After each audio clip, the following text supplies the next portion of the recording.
नमस्कार, मैं मनु पवार। उत्तराखंड में इन दिनों कुछ अलग ही चल रहा है।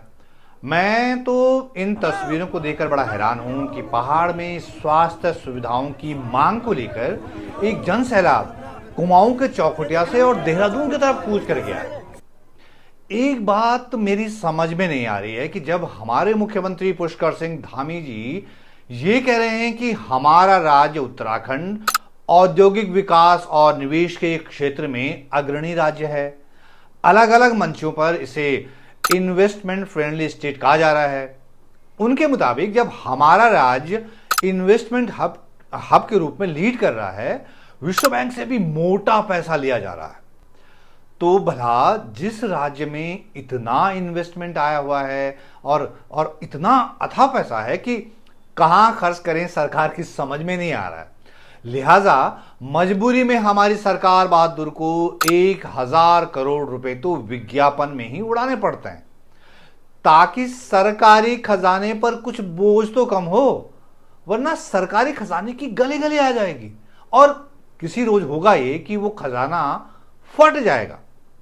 लेकिन लाख टके का सवाल तो यह है कि जब इतना कुछ हो रहा है उत्तराखंड में, तो फिर यहां की जनता को स्वास्थ्य सुविधा जैसे बुनियादी सवाल के लिए पदयात्रा करने की जरूरत क्यों पड़ रही है भला, वो भी कुमाऊं के चौखुटिया से और देहरादून तक इतनी लंबी पदयात्रा।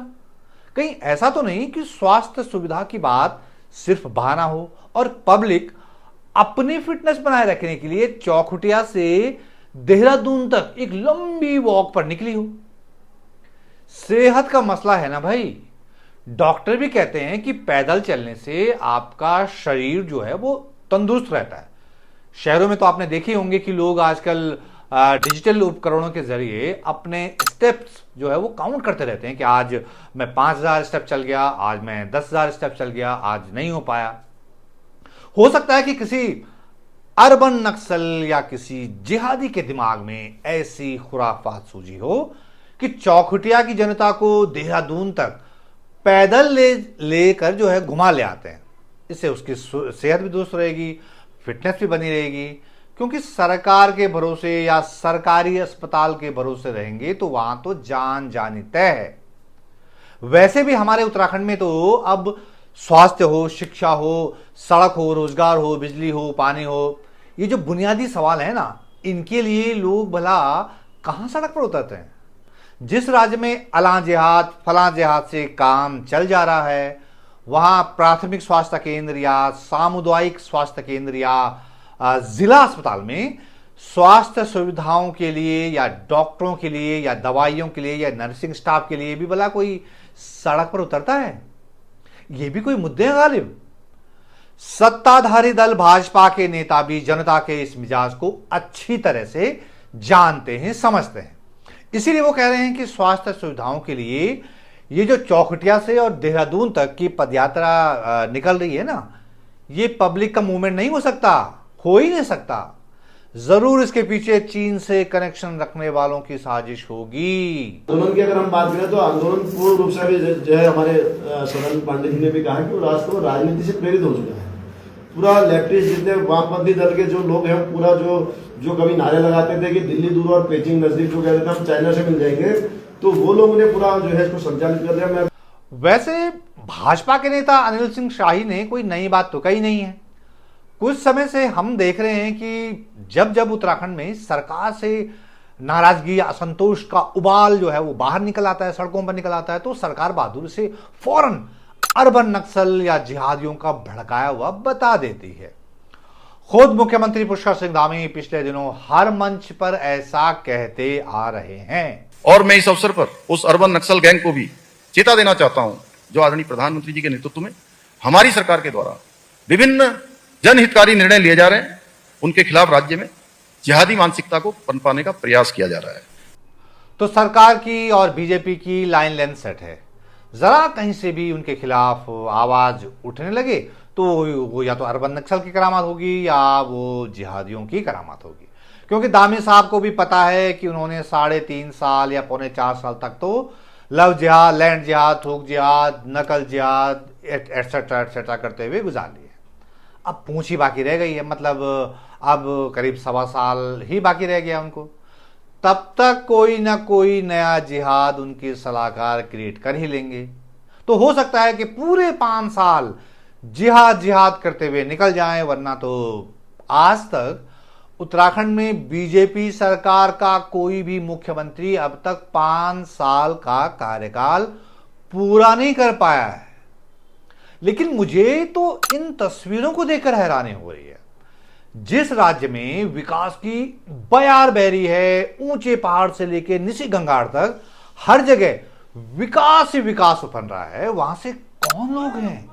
ये कहां से आए हैं? ये किस ग्रह के वासी हैं जो कि इस दौर में पदयात्रा जैसा सत्याग्रह कर रहे हैं?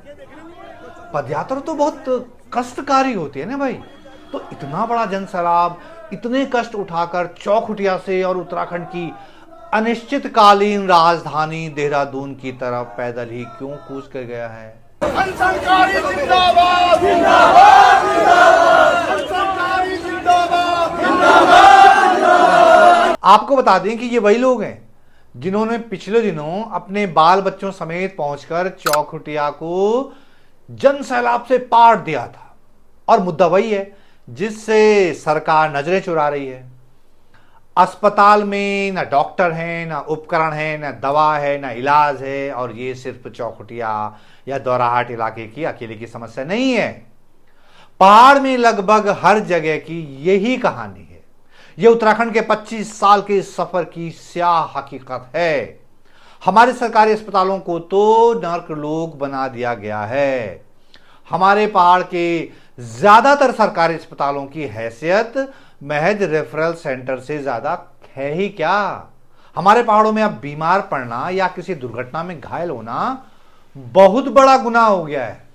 जो लोग इस बात पर चिंता जताते हैं ना कि पहाड़ों के गांव खाली क्यों हो रहे हैं, उन्हें सबसे पहले यहां के सरकारी अस्पतालों की हालत देखनी चाहिए।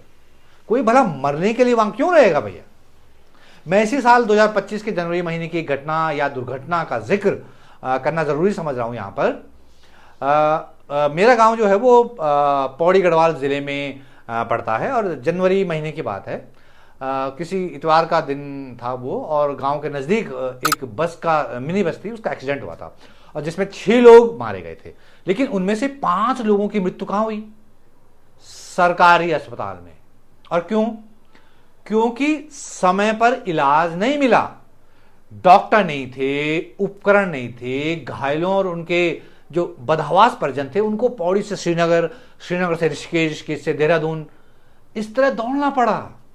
घटनास्थल पर सिर्फ एक व्यक्ति की जान गई थी छोटी मिनी बस में, लेकिन अस्पतालों के चक्कर काटते काटते 5 और लोगों की जान चली गई। उनमें से 4 लोग जो है ना मेरे गांव के दलित लोग थे। उनमें से एक 19 साल का उभरता हुआ फुटबॉलर भी था। इसी साल जुलाई अगस्त महीने की बात होगी जब चमोली जिले के ग्वालदम के एक फौजी के 1.5 साल के बच्चे शुभम के इलाज के लिए उसकी मां अपनी गोद में 5-5 अस्पतालों के चक्कर काटती रही। उचित इलाज नहीं मिला और बच्चे ने हल्द्वानी में आखिरकार दम तोड़ दिया। इसी साल जुलाई महीने की बात है जब मशहूर कुमाऊनी लोक गायक गणेश मर्तोलिया की बहन और नानी की जंगली मशरूम खाने से वो जो गंभीर रूप से वो बीमार पड़ गए थे दोनों लोग। लेकिन सही वक्त पर इलाज नहीं होने से उन्हें बचाया नहीं जा सका। बाकी खबरें और आप रोज देखते और पढ़ते ही होंगे कि पहाड़ में एक गर्भवती महिला ने रास्ते में बच्चे को जन्म दे दिया, या अस्पताल ले जाते वक्त जो है वो गर्भवती महिला की मौत हो गई। उत्तराखंड के 25 साल का यही हासिल है। और हमारी सरकार लोगों को अला जिहाद, फला जिहाद जैसे आर्टिफिशियल मुद्दों में लोगों को उलझाए हुए है। और हमारे पहाड़ के जो लाटे काले लोग हैं ना, वो अच्छी स्वास्थ्य सेवाओं, स्कूल, रोजगार, सड़क मार्ग जैसे जो बुनियादी मसले हैं उनसे लड़ने के बजाय, उनके लिए लड़ने के बजाय उस आभासी दुश्मन से लड़ रहे हैं, अंधेरे में तलवारें बांध रहे हैं। पिछले साल जब समान नागरिक संहिता यानी यूसीसी का शोर मचा हुआ था उत्तराखंड में, तब मैं जो है अपने गांव में था। किसी ने बड़ी मासूमियत से मुझे पूछा कि भाई जी ये जो हमारे राज्य में समान नागरिक संहिता लागू हो रही है ना, इसके बाद तो शायद सभी समान हो जाएंगे। पता है ऐसे लोगों को हमारे यहाँ गढ़वाली में क्या कहते हैं? लाटा, हिंदी में नादान या मासूम भी कह सकते हैं। वो इस भ्रम में थे कि समान नागरिक संहिता लागू होने के बाद सभी नागरिक समान रूप से ट्रीट होंगे, सभी के लिए समान सुविधाएं होंगी, समान अवसर होंगे, समान नीति होगी, समान इलाज होगा, समान शिक्षा होगी। मगर ऐसा भी कभी होता है भला? तो इस भ्रम में रहने के बजाय हम इस नाजुक समय में अपने पहाड़ के बुनियादी सवालों को उठाते रहना जरूरी है हमारे लिए, जैसे चौखुटिया और आसपास के लोग जो है कर रहे हैं। वरना 25 साल तो ऐसे ही गुजर गए हैं भैया। अगर अभी भी सब कुछ खामोशी से देखते रहे तो साल दर साल ऐसे ही गुजरते जाएंगे और हमारे हाथ बर्बादी के सिवाय कुछ नहीं लगेगा। इस मसले पर मुझे आपकी राय जाननी जरूरी है। आप वीडियो यहां तक आप देख ही चुके हैं तो पूरी बात समझ गए होंगे। अपनी प्रतिक्रिया नीचे कमेंट बॉक्स में जरूर दें कृपया। मैं सबके कमेंट्स पढ़ता हूं, मुझे आपके कमेंट्स का भी इंतजार है। और जो व्यूअर्स अभी तक मेरा यूट्यूब चैनल सब्सक्राइब नहीं कर पाए हैं वो फटाफट कर लें। बेल आइकन पर भी क्लिक कर लेंगे तो आपको जो है आपके फोन पर मेरे हर नए वीडियो का नोटिफिकेशन आ जाएगा। तो इस वीडियो में इतना ही। जल्द एक नई वीडियो के साथ हाजिर होता हूं, तब तक के लिए नमस्कार।